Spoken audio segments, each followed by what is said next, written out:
dears, once again welcome back to Sweet Stars. Do you remember the last moment that you got a hug from your husband or wife for no reason? അല്ലെങ്കിൽ ഒരു simple thank you ആയിക്കോട്ടെ, അല്ലെങ്കിൽ words of appreciation. You are the best, നിങ്ങൾ ഇന്ന് ചെയ്ത കാര്യങ്ങളൊക്കെ വളരെ നല്ല കാര്യമായിരുന്നു, നീ ഇന്ന് ചെയ്ത ആ ഒരു പ്രവൃത്തി എന്നെ ഒത്തിരി സന്തോഷിപ്പിച്ചിരുന്നു, അല്ലെങ്കിൽ എന്തെങ്കിലും ആയിക്കോട്ടെ, നമ്മൾ ചെയ്തിട്ടുള്ള എന്തെങ്കിലും പ്രവൃത്തിക്ക് ഒരു എൻകറേജ്മെന്റ് വേർഡ്സ് ആണല്ലേ, ഹസ്ബൻഡിൽ നിന്നായിക്കോട്ടെ വൈഫിന്റെ ഭാഗത്തു നിന്നായിക്കോട്ടെ, അത് നമ്മളെയാണല്ലേ ആ ഒരു ഫുൾ ഡേ സ്പെഷ്യൽ ആക്കിയിട്ടുണ്ടെങ്കിൽ അങ്ങനത്തെ മൊമെന്റ്സ് ഒക്കെ നിങ്ങൾ ഓർത്ത് വെക്കാറുണ്ടോ? ഇന്നത്തെ ടോപ്പിക് വളരെ സിമ്പിൾ ആയിട്ടുള്ള ഒരു സബ്ജക്റ്റ് ആണ്. ടോപ്പിക് ഇതാണ്, the simple aspects of family life. And I am sure that you will definitely like the video. അതുകൊണ്ട് തന്നെ വീഡിയോ ആദ്യം മുതൽ കാണുക. So if you are new here, don't forget to subscribe my channel. So once again welcome back to sweet stores.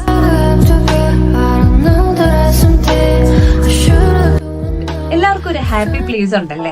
ചിലർക്ക് അത് family ആയിട്ട് time spend ചെയ്യുന്നതായിരിക്കാം, ചിലർക്കാണെങ്കിൽ ഫ്രണ്ട്സുമായിട്ട് ടൈം സ്പെൻഡ് ചെയ്യുന്നതായിരിക്കാം, അല്ലെങ്കിൽ നമ്മളെ ഇഷ്ടപ്പെടുന്ന ഏതെങ്കിലും ഒരു വ്യക്തികളൊക്കെ ആയിട്ട് നമ്മുടെ ടൈം സ്പെൻഡ് ചെയ്യുന്നതായിരിക്കും, അല്ലെങ്കിൽ ഒറ്റയ്ക്ക് കുറച്ച് സമയം ടൈം സ്പെൻഡ് ചെയ്യുന്നതായിരിക്കും. അത് വീട്ടിലായിക്കോട്ടെ, അല്ലെങ്കിൽ പുറത്ത് പോകുന്നതായിക്കോട്ടെ, സോളോ ട്രിപ്പ്, അല്ലെങ്കിൽ ഒരു ബീച്ച് സൈഡിൽ പോയിരിക്കുന്നത്, അല്ലെങ്കിൽ ഒരു ഹിൽ ടോപ്പിൽ പോയിരിക്കുന്നത്, അതൊക്കെ ആയിരിക്കും അവരുടെ ഹാപ്പി പ്ലേസ്. നിങ്ങളെ സംബന്ധിച്ച് നിങ്ങളുടെ ഹാപ്പി പ്ലേസ് എന്താണ്? എന്നെ സംബന്ധിച്ച് ഹാപ്പി പ്ലേസ് എന്ന് പറയുന്നത് ഫാമിലി തന്നെയാണ്. ഇതിനെക്കുറിച്ചല്ല ഞാൻ ഇവിടെ സംസാരിക്കാനായിട്ട് പോകുന്നത്. കോമൺ ആയിട്ട് ഫാമിലിയെ ഹാപ്പി പ്ലേസ് ആയിട്ട് കാണുന്നവര് അവരുടെ റിലേഷൻഷിപ്പിനെ സ്ട്രെങ്തൻ ചെയ്യാനായിട്ട് അവരുടെ കോർ ഫാക്ടേഴ്സ് എന്തൊക്കെയായിരിക്കും? നമ്മൾ പോലും ശ്രദ്ധിക്കാത്ത കുഞ്ഞു കുഞ്ഞു ഫാക്ടേഴ്സ് ആയിരിക്കും, ചെറിയ ജീവിതത്തിൽ റൂട്ടീനായിട്ട് നടന്നു പോകുന്ന ചെറിയ കാര്യങ്ങളായിരിക്കും അവരുടെ കോർ ഫാക്ടേഴ്സ് എന്ന് പറയുന്നത്.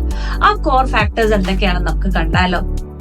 First one, eating food together ആണ്. നമ്മൾ ഇന്ന് വളരെ തിരക്ക് പിടിച്ചൊരു ലൈഫ് കൂടെയാണ് കടന്നു പോയിക്കൊണ്ടിരിക്കുന്നത്. എന്നിരുന്നാലും ഒരു നേരമെങ്കിലും ഒരു ദിവസം നമ്മൾ ഫാമിലി മെമ്പേഴ്സ് എല്ലാവരും കൂടെ ഒരുമിച്ചിരുന്ന് ഭക്ഷണം കഴിക്കുന്ന ഒരു മൊമെന്റ് എന്ന് പറയുന്നത് ഒരു സ്പെഷ്യൽ ബോണ്ടിങ് തന്നെയാണ് നമ്മൾ അവിടെ ക്രിയേറ്റ് ചെയ്യുന്നത്.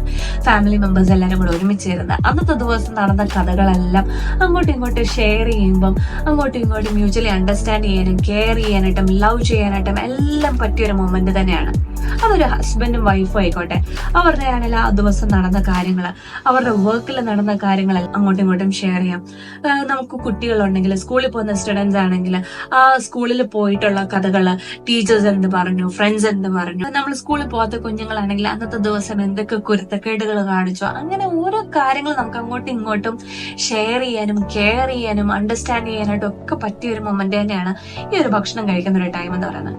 നമ്മുടെയൊക്കെ ചെറുപ്പ കാലഘട്ടങ്ങളിലൊക്കെ ഭക്ഷണം കഴിക്കുന്ന ഒരു ടൈമിലായിരുന്നു നമ്മുടെ പേരൻസിന്റെ ഒക്കെ അടുത്തുനിന്ന് കൂടുതലായിട്ട് അഡ്വൈസസ് ഒക്കെ കിട്ടിക്കൊണ്ട് നമ്മുടെ ഫ്യൂച്ചറിനെ കുറിച്ച് സംസാരിക്കുകയും നമ്മുടെ സ്റ്റഡീസ് ഒക്കെ കഴിഞ്ഞിട്ട് നമ്മൾ എന്ത് ചെയ്യണം, അങ്ങനെ പല കാര്യങ്ങളും നമ്മൾ ഡിസ്കസ് ചെയ്തുകൊണ്ടിരുന്ന ഒരു ടൈം തന്നെയാണ് ഈ ഒരു ഈറ്റിംഗ് ഫുഡ് ടുഗെദർ ടൈം എന്ന് പറയുന്നത്. ഇന്നത്തെ കാലഘട്ടങ്ങളിലാണെങ്കിലും കുഞ്ഞുങ്ങൾ കൂടുതലായിട്ട് സ്ക്രീൻ ടൈമും ഒക്കെ ആയിട്ട് ഇൻഫ്ലുവൻസ്ഡ് ആയിരിക്കുന്ന ഒരു ടൈമിൽ അവര് കൂടുതലായിട്ട് ഫാമിലി ആയിട്ട് കണക്ട് ചെയ്യാനായിട്ടും ഇങ്ങനത്തെ ടൈമൊക്കെ ആണെങ്കിലും കൂടുതലായിട്ട് ഹെൽപ്പ് ചെയ്യും. അതുകൊണ്ട് തന്നെ ഇതിന് കൂടുതലായിട്ട് ഇമ്പോർട്ടൻസ് കൊടുക്കും. നമ്മുടെ ഫാമിലി റിലേഷൻഷിപ്പിനെയും കൂടുതലായിട്ട് സ്ട്രെങ്തൻ ചെയ്യാനായിട്ടുള്ള ഒരു കോർ ഫാക്ടർ തന്നെയാണ് ഈറ്റിംഗ് ഫുഡ് ടുഗെദർ എന്ന് പറയുന്നത്. സെക്കൻഡ് വൺ എന്ന് പറയുന്നത് ക്വാളിറ്റി ടൈമാണ്. ഫാമിലിയിൽ ഒരു ഇമ്പോർട്ടന്റ് ഒരു ഫാക്ടർ തന്നെയാണ് ഒരു ക്വാളിറ്റി ടൈം എന്ന് പറയുന്നത്. എന്താണെന്ന് വെച്ച് കഴിഞ്ഞാൽ നമ്മൾ വളരെ തിരക്ക് പിടിച്ച ലൈഫിൽ കൂടെയാണ് കടന്നു പോയിക്കൊണ്ടിരിക്കുന്നത്. ഓഫീസിലെ സ്ട്രെസ്, വീട്ടിലെ പണികൾ, കുഞ്ഞുങ്ങളുടെ കാര്യങ്ങൾ ഒത്ത സ്ട്രെസ്, അങ്ങനെ ഓരോ ദിവസങ്ങൾ കടന്നു പോയിക്കൊണ്ടിരിക്കുകയാണ്. നമുക്കൊരു 10 മിനിറ്റ് മതിയല്ലേ നമ്മുടെ ഫാമിലി മെമ്പേഴ്സിന് അല്ലെങ്കിൽ നമ്മുടെ ലവ്ഡ് വൺസിന് വേണ്ടിയിട്ട് സ്പെൻഡ് ചെയ്യാനായിട്ട്. അത് ക്വാളിറ്റി ആയിട്ട് സ്പെൻഡ് ചെയ്ത് കഴിഞ്ഞാൽ എന്ത് മനോഹരമായിരിക്കും അല്ലെ. നമ്മൾ ഈ ഫോണൊക്കെ ഒന്ന് മാറ്റി വെച്ച് നമ്മൾ ഫേസ് ടു ഫേസ് ഇന്ററാക്ഷൻ കൊടുക്കുന്നവർ കൂടെ തന്നെ നമ്മുടെ ഇമോഷണൽ ബോണ്ടിങ്, ഇമോഷണൽ കണക്ഷൻസും എല്ലാം സ്ട്രെങ്തൻ ആയിക്കൊണ്ടിരിക്കുകയാണ്. നമ്മളാണെങ്കിൽ ബാക്കിയുള്ള പണികളെല്ലാം മാറ്റി വെച്ച് കുറച്ച് സമയം കുഞ്ഞുങ്ങളുമായിട്ടാണെങ്കിൽ TV എല്ലാം ഓഫ് ആക്കി വെച്ച്, അല്ലെങ്കിൽ കാർട്ടൂൺസ് ഒക്കെ ഒരുമിച്ചിരുന്ന് കണ്ട് കഥകളൊക്കെ പറഞ്ഞ് നമ്മുടെ ചൈൽഡ്ഹുഡ് മെമ്മറീസ് ഒക്കെ ഷെയർ ചെയ്ത് അവരുമായിട്ട് എന്തെങ്കിലുമൊക്കെ ഗെയിംസ് ഒക്കെ കളിക്കുന്നതിൽ കൂടെ തന്നെ നമ്മുടെ ആ ഒരു ഫാമിലി ബോണ്ടിങ്ങും റിലേഷൻഷിപ്പും ഒക്കെ ആണെങ്കിൽ അതിന്റെ ഇമ്പോർട്ടൻസ് അവരും മനസ്സിലാക്കുകയാണ്. കമ്മ്യൂണിക്കേറ്റ് ചെയ്യാനായിട്ട് പല കാര്യങ്ങളും നമ്മളിൽ കൂടെ തന്നെ ആണെങ്കിലും പഠിക്കാനായിട്ടും പുതിയ അറിവുകളൊക്കെ ആണെങ്കിലും മനസ്സിലാക്കാനായിട്ടും എല്ലാം ആ ഒരു സമയം അവരെയും ഹെൽപ്പ് ചെയ്യുന്നതാണ്. കപ്പിൾ റിലേഷൻഷിപ്പ് ആണെങ്കിലും അങ്ങോട്ടും ഇങ്ങോട്ടും മ്യൂച്വലി പാർട്ട്നേഴ്സിന് മനസ്സിലാക്കാനായിട്ടും സ്നേഹിക്കാനായിട്ടും പല കാര്യങ്ങളും എക്സ്പ്രസ് ചെയ്യാനായിട്ട് പറ്റിയൊരു ടൈം തന്നെയാണ്. സോ ക്വാളിറ്റി ടൈമിന് വേണ്ടുന്ന രീതിയിലുള്ള ഒരു ഇമ്പോർട്ടൻസ് നിങ്ങളുടെ ഫാമിലി ലൈഫിൽ കൊടുത്തു കഴിഞ്ഞാൽ ഇമോഷണൽ ബോണ്ടിങ് ഉണ്ടാകാനായിട്ടും കുഞ്ഞുങ്ങളുടെ ആണെങ്കിലും ചൈൽഡ് ഡെവലപ്മെന്റിനും കമ്മ്യൂണിക്കേഷൻ ഇംപ്രൂവ് ചെയ്യാനായിട്ടും കപ്പിൾ റിലേഷൻഷിപ്പ് സ്ട്രെങ്തൻ ചെയ്യാനായിട്ടും ഒക്കെ ഒത്തിരി ഈ ഒരു ഫാക്ടർ ഹെൽപ്പ് ചെയ്യുന്നതാണ്. At the end of the day നമ്മുടെ ഹാപ്പിനെസ് എന്ന് പറയുന്നത് നമ്മുടെ ലവ്ഡ് വൺസുമായിട്ട് കുറച്ച് സമയം ചെലവഴിച്ചത് തന്നെയാണ്. So life is short, let spend it with love. Third one എന്ന് പറയുന്നത് ഹെൽപ്പിംഗ് ഈച്ച് അതർ ആണ്. അത് ഫിനാൻഷ്യലി ഹസ്ബൻഡ് ആൻഡ് വൈഫ് അങ്ങോട്ടും ഇങ്ങോട്ടും സപ്പോർട്ട് ചെയ്യുന്നതായിരിക്കാം. അല്ലെ വീട്ടിലെ പണികളിൽ, കിച്ചൺ വർക്കില്, ലോണ്ട്രി വർക്കില്, കുഞ്ഞുങ്ങളുടെ കാര്യങ്ങളിൽ, കുഞ്ഞുങ്ങളുടെ സ്റ്റഡീസിൽ എല്ലാം നമ്മൾ അങ്ങോട്ടും ഇങ്ങോട്ടും മ്യൂച്വലി ഹെൽപ്പ് ചെയ്ത് കഴിഞ്ഞാൽ നമുക്ക് ഓരോ വർക്കും ഈസി ആയിട്ട് നമുക്ക് ഫീൽ ചെയ്യും. ഒന്നും നമുക്ക് ബേർഡൻ അല്ലാത്ത പോലെ ഫീൽ ചെയ്യും.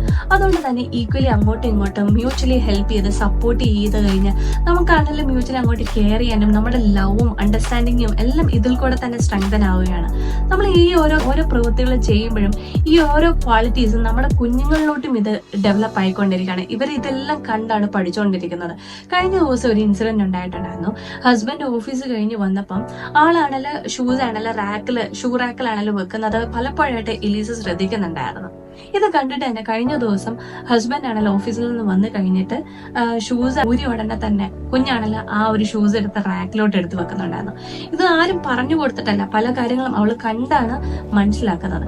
അതുകൊണ്ട് തന്നെ നമ്മൾ ചെയ്യുന്ന ഓരോ പ്രവൃത്തികളും, നമ്മൾ എന്ത് നല്ലതായിക്കോട്ടെ നമ്മൾ ചീത്തയായിക്കോട്ടെ കാര്യങ്ങൾ ചെയ്യുന്നതെല്ലാം കുഞ്ഞുങ്ങളിലോട്ടും ഈ ഒരു ക്വാളിറ്റീസ് എല്ലാം എത്തിക്കൊണ്ടിരിക്കുകയാണ്. അതുകൊണ്ട് തന്നെ അങ്ങോട്ടും ഇങ്ങോട്ടും ഹെൽപ്പ് ചെയ്ത് നമ്മുടെ റിലേഷൻഷിപ്പിനെ സ്ട്രെങ്തൻ ചെയ്യാനായിട്ടും ബിൽഡ് ചെയ്യാനായിട്ടും ഓരോരുത്തരും ശ്രമിക്കുന്നത് വളരെ ഹെൽപ്ഫുൾ ആയിരിക്കും നമ്മുടെ ഫാമിലി ലൈഫിനെയും സ്ട്രെങ്തൻ ചെയ്യാനായിട്ട്. ഫോർത്ത് വൺ എന്ന് പറയുന്നത് ഇൻവോൾവ്മെന്റ് ഇൻ കിഡ്സ് ആക്ടിവിറ്റീസ് ആണ്. Do you know what makes A child truly love? ഒരു ടോയ്സോ ചോക്ലേറ്റോ ഐസ്ക്രീമോ ഗെയിംസോ ഒന്നും തന്നെയല്ല അവരെ ഹാപ്പി ആക്കുന്നത്.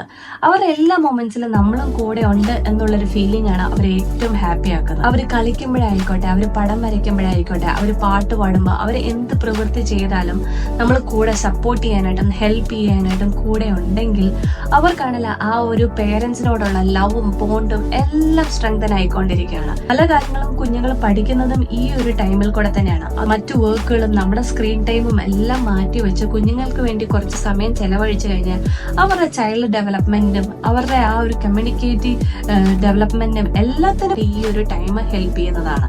കുഞ്ഞുങ്ങൾക്കാണെങ്കിലും ആ ഒരു ബോണ്ടിങ്ങും ഫാമിലി റിലേഷൻഷിപ്പും എല്ലാം സ്ട്രെങ്തൻ ചെയ്യാനായിട്ട് ഒത്തിരി ഹെൽപ്പ് ചെയ്യും. അതുകൊണ്ട് തന്നെ ഈ ഒരു ഫാക്ടറിന് വേണ്ടുന്ന രീതിയിലുള്ള ഒരു ഇമ്പോർട്ടൻസ് കൊടുക്കാനായിട്ട് ശ്രമിക്കുക. ഫിഫ്ത്ത് വൺ എന്ന് പറയുന്നത് സെലിബ്രേറ്റിംഗ് സ്മോൾ മൊമെന്റ്സ് ആണ്. അത് ബർത്ത്ഡേസ് ആയിക്കോട്ടെ, ആനിവേഴ്സറീസ് ആയിക്കോട്ടെ, അല്ലെങ്കിൽ ഓഫീസിൽ എന്തെങ്കിലും പ്രൊമോഷൻസ് വന്നു കഴിഞ്ഞാൽ, കുഞ്ഞ് എന്തെങ്കിലും പുതിയ കാര്യങ്ങൾ പഠിച്ചു കഴിഞ്ഞാൽ അവളെ എൻകറേജ് ചെയ്യാനായിട്ട് എന്തെങ്കിലും പുതിയ ടോയ്സോ ചോക്ലേറ്റ്സ് ഒക്കെ വാങ്ങിച്ചു കൊടുക്കുന്നതോ, അല്ലെങ്കിൽ വീക്കെൻഡ് എവിടെയെങ്കിലും ഡിന്നറോ പുറത്ത് പോയി കഴിക്കുന്നതോ, ഇതൊക്കെ ബ്യൂട്ടിഫുൾ ആയിട്ടുള്ള കുറച്ച് സെലിബ്രേറ്റിംഗ് മൊമെന്റ്സ് ആണ്. ഇതൊക്കെ നമ്മുടെ ലൈഫിൽ ബ്യൂട്ടിഫുൾ മെമ്മറീസ് ആയിട്ട് അത് ക്രിയേറ്റ് ചെയ്യുകയും ചെയ്യും. നമ്മുടെ റിലേഷൻഷിപ്പിനെ കൂടുതലായിട്ട് അത് സ്ട്രെങ്തൻ ചെയ്യുകയും ചെയ്യും. സിക്സ്ത് വൺ എന്ന് പറയുന്നത് എൻകറേജ്മെന്റ് ആൻഡ് അപ്രീസിയേഷൻ ആണ്. താങ്ക് യു എന്ന് പറയുന്ന ഒരു സിമ്പിൾ വേർഡാണ്, പക്ഷെ ആ ഒരു വേർഡ് കൊണ്ടുവരുന്ന ഇമ്പാക്ട് എന്ന് പറയുന്നത് വളരെ വലുതാണ്. നമ്മൾ അങ്ങോട്ടും ഇങ്ങോട്ടും ചെയ്യുന്ന എഫേർട്സ് ചെറുതായിക്കോട്ടെ വലുതായിക്കോട്ടെ അങ്ങോട്ടും ഇങ്ങോട്ടും മ്യൂച്വലി എൻകറേജ് ചെയ്യാനായിട്ടും സപ്പോർട്ട് ചെയ്യാനായിട്ടും അപ്രീഷിയേറ്റ് ചെയ്യാനായിട്ടും ഉള്ളൊരു മനസ്സുണ്ടെങ്കിൽ തന്നെ നമ്മൾ ആ ഒരു ഫാമിലി റിലേഷൻഷിപ്പ് കൂടുതലായിട്ട് സ്ട്രെങ്തൻ ചെയ്യാനായിട്ടും അങ്ങോട്ടും ഇങ്ങോട്ടുള്ള റെസ്പെക്ട് ആണെങ്കിലും വളരാനായിട്ടും ഒക്കെ ഉള്ള ഒരു ഇമ്പോർട്ടന്റ് ഫാക്ടർ തന്നെയാണ് ഈ ഒരു അപ്രീസിയേഷൻ അല്ലെങ്കിൽ എൻകറേജ്മെന്റ് എന്ന് പറയുന്നത്. ഒരു ഫാമിലി ലൈഫിൽ ഹസ്ബൻഡ് ആൻഡ് വൈഫിന്റെ ഇടയിൽ ഹസ്ബൻഡ് ആണ് ഫിനാൻഷ്യലി ഏൺ ചെയ്യുന്നതെങ്കിൽ വൈഫിന് ഇങ്ങനെ പറയും, your support means a lot. ഈ ഒരു ഫാമിലിയിലെ കാര്യങ്ങളൊക്കെ നിങ്ങൾ എന്ത് ഭംഗിയായിട്ടാണ് മാനേജ് ചെയ്യുന്നത്. തിരിച്ചും ഹസ്ബൻഡിനും വൈഫിനെ സപ്പോർട്ട് ചെയ്യാം, ലൈക്ക് വീട്ടിലെ കാര്യങ്ങളൊക്കെ എന്ത് ഭംഗിയായിട്ടാണ് നീ മാനേജ് ചെയ്യുന്നത്, കുഞ്ഞുങ്ങളുടെ കാര്യങ്ങളൊക്കെ എന്ത് നല്ലതായിട്ടാണ് മാനേജ് ചെയ്യുന്നത്. ഇങ്ങനത്തെ അപ്രീസിയേഷൻ അല്ലെങ്കിൽ എൻകറേജിങ് വേർഡ്സ് ആണല്ലേ ഇവരുടെ റിലേഷൻഷിപ്പിനെ കൂടുതലായിട്ട് ബിൽഡ് ചെയ്യാനായിട്ടും അവരുടെ ആ ഒരു കോൺഫിഡൻസ് വളരാനായിട്ടും ഒക്കെ ഒത്തിരി ഹെൽപ്പ് ചെയ്യും. ഈവൻ നമ്മുടെ കുഞ്ഞുങ്ങളുടെ ഇടയിലാണെങ്കിലും അവർ പഠിക്കുന്ന കുഞ്ഞു കുഞ്ഞു കാര്യങ്ങൾ, പാട്ടുകളായിക്കോട്ടെ, കഥകളായിക്കോട്ടെ, അവർ പുതുതായിട്ട് പഠിക്കുന്ന കാര്യങ്ങളിലൊക്കെ നമ്മൾ കൂടുതൽ എൻകറേജ്മെന്റ് അല്ലെങ്കിൽ അപ്രീസിയേഷൻ വേർഡ്സ് പറഞ്ഞു കഴിഞ്ഞാൽ അവർക്കും കൂടുതലായിട്ടാണെങ്കിലും പുതിയ കാര്യങ്ങൾ ട്രൈ ചെയ്യാനായിട്ടും പുതിയ കാര്യങ്ങൾ പഠിക്കാനായിട്ടും ഒക്കെ ആണെങ്കിലും അവരും കൂടുതലായിട്ട് എഫേർട്ട് ഇടും. അതുകൊണ്ട് തന്നെ മ്യൂച്വലി അങ്ങോട്ടും ഇങ്ങോട്ടും സപ്പോർട്ട് ചെയ്തും എൻകറേജ് ചെയ്തും അപ്രീഷിയേറ്റ് ചെയ്യാനായിട്ടുള്ള ഒരു മൈൻഡ് നിങ്ങളിലും വളർത്തിയെടുക്കുക. സോ ഫാമിലി ലൈഫ് എന്ന് പറയുന്നത് it's not about perfection, it's about showing up every day with love, even in smaller ways. So what are the things in your family that makes you truly happy? നിങ്ങളുടെ thoughts ഒക്കെ ആണല്ലേ കമന്റ്സിൽ ഒന്ന് share ചെയ്തേക്കണം. ഈ video നിങ്ങൾക്ക് ഇഷ്ടപ്പെട്ട ലൈക്കും ഷെയറും സബ്സ്ക്രൈബും ചെയ്യാൻ മറക്കണ്ട. നെക്സ്റ്റ് നല്ലൊരു കണ്ടന്റുമായിട്ട് വരുന്നിടം വരെ good bye. Thanks for watching. Bye bye.